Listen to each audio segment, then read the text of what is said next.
मेरो कोही छैन पर्व म अब कसैलाई केही भन्दिनँ बालुनले जे गर्छ त्यही गर्छ सरकार हो नि त बालनले आफूलाई केही गर्छ भन्ने आशा छ अझै आशा छ बालुन त्यस्तो मान्छे होइन नि त मान्छेले जे भने पनि त्यसो गर्छ बालेन दाई उहाँ आमाको कुरा सुनिदिनु पर्यो कि वास्तवमा सुकुम्बासी को रहेछ भनेपछि यहाँ थाहा हुँदो रहेछ त्यहाँ त धेरै छ नि सुकुम्बासीको नाममा हुकुमबासी गर्ने घर भाडा लिएर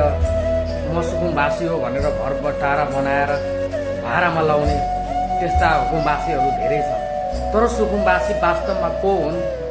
त्यो आमाको कुरा सुनिदिनु पर्यो सुकुम्बासीको लागि केही गरिदिनु पर्यो व्यवस्था गरिदिनु पर्यो खाना लाउनुदेखि लिएर सबै सुविधाहरू